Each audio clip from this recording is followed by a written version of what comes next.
وہ chief justice کہتا ہے کہ جی میں نے انسانیت کے حقوق کی پاسداری جو ہے نا وہ عاصمہ جہانگیر سے سیکھی ہے. میں نے قبلہ اتنی بڑی کرسی پر بیٹھ کر اتنا بڑا جھوٹ بولتے ہو, اقلیت تم انسانیت کی ایک گستاخ عورت سے تم نے سیکھے ہیں جو ساری زندگی حضور کے گستاخوں کی حمایت کرتی رہی ہے, جس نے مسلمان بچیوں کو آوارہ بنایا ہے, اس سے تم نے انسانی حقوق سیکھے ہیں. انسانی حقوق تو کائنات میں امام الانبیاء بتا گئے کہ انسان کے حقوق کیا ہوتے ہیں. تم نے انسانی حقوق اس عورت گستاخ عورت سے سیکھے ہیں جو ساری زندگی حضور کے گستاخوں کی وکالت کرتی رہی, اور جس نے 6 گستاخ نواز شریف سے اس کی بیوی کے ساتھ سہیلی بن کر اس نے چھڑائے ہیں. آپ کس منہ سے قیامت والے دن حضور کے سامنے پیش ہوں گے؟ آپ اس گستاخ عورت کو کیا بنانا چاہتے ہیں؟ ہمیں بتائیں, اس گستاخ عورت کو کیا بنانا چاہتے ہیں؟ عورتیں وہ تھیں, ان سے آپ نے انسانی حقوق نہیں سیکھے کہ ام عامر کے 4 رشتے چلے گئے میدان احد میں, باپ بھی شہید ہو گیا, بیٹا بھی شہید ہو گیا, شوہر بھی, بھائی بھی. جب حضور سامنے آئے تو حضور کا دامن پکڑ کر کہا, حضور آپ جو موجود ہے کل مصیبت بعدک جلل. آپ نے اس عورت سے کچھ نہیں سیکھا. اتنی بڑی کرسیوں پر بیٹھے ہو, پاکستان کا مال کھاتے ہو اور مڑ کے گستاخوں کی حمایت کرتے ہو. ایک گستاخ عورت کے بارے میں تم گن گاتے ہو, اور حضور کی عزت کا مسئلہ ہے تو تمہیں اپنی کرسیاں بھی بھول جاتی ہیں, تمہیں اپنے عہدے بھی بھول جاتے ہیں, تم گستاخوں کی وکالت کرنا شروع کر دیتے ہو.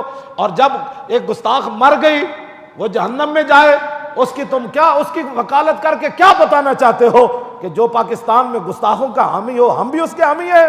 تو پھر سن لو, اگر تم گستاخوں کے حامی ہو تو ہم بھی محمد عربی کے غلام ہیں. بات ہے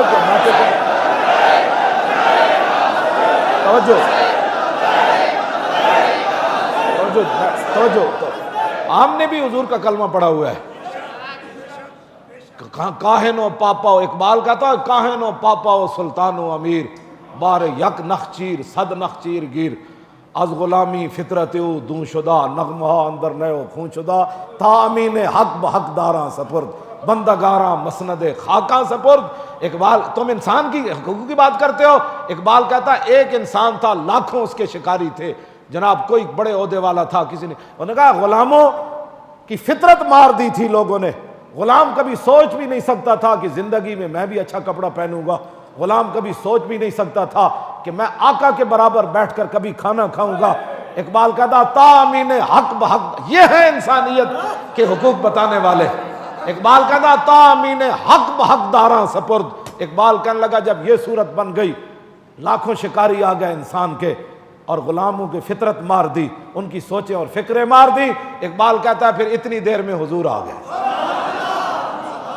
اور بندگارا مسند خاکاں سپرد. اگر انسانیت کی بات سیکھنی ہے نا تو میں آج آپ کو بتا رہا ہوں, یہ میرا کلپ ضرور سننا. ہاں, اگر آپ کے اندر یہ بات ہوئی تو آپ اپنی بات سے رجوع ضرور کریں گے. نہیں, یہ کون عورت ہوتی ہے 1400 سال کے بعد جس سے تم نے انسانیت کی حقوق کی بات سیکھی ہے؟ اس کا معنی یہ ہے کہ امام الانبیاء کی پھر آمد کا مقصد کیا تمہیں پتہ ہی نہیں ہے, تو بات اتنی بڑی کر گئے. اس سے تم نے انسانیت کی حقوق کی بات سیکھی ہے. میرے آقا و مولا نے بتایا انسان ہوتا کیا ہے, انسانیت ہوتی کیا ہے, اور اس کا حق کیا ہوتا ہے, یہ حضور نے بتایا. کیوں جی؟ ایک طرف غلام تے لونڈی دا پتر ہوئے, اے میرا کلپ ضرور سننا پھر آپ کو سمجھ آ جائے گی. اسامہ بن زید ہوون ایک طرف, رنگ گندمی ہوئے تے نک چپٹی ہوئے, تے ایک طرف امام حسن ہوون جنہ دا سر تو لے کے ناف تک حضور دی شباہت ہوئے. ایک موڈے ہوتے امام حسن ہوون تے دوسرے موڈے ہوتے اسامہ بن زید ہوون. یہ انسانی حقوق کی بات ہے. تم اسلام کی دشمنی میں اتنے آگے نکل گئے, تمہیں حضور کی کوئی بات نظر ہی نہیں آتی. کیوں جی؟ حجت الوداع دے موقع تے کی بنیا, 1,24,000 صحابہ موجود سن. یہ انسانی حقوق کی بات ہے جو میں کر رہا ہوں. 1,24,000 صحابہ سن عرفہ دے میدان وچ. یہ تے پکی بات ہے نا جی. ہاں, یہ تے سارے اس اجماع امت ہے, یہ تے تواتر نال حدیث پاک موجود ہے. 1,24,000 صحابہ موجود ہیں عرفہ دے میدان وچ, تے اسامہ بن زید نو حضور اپنے نال بٹھایا. کیوں جی؟ ہاشمی تے قریشی ایڈیاں وڈیاں شانہ جنہاں نو حضور ایک لین لا کے جنت دیتی. ابو بکر بھی نیچے چل رہے.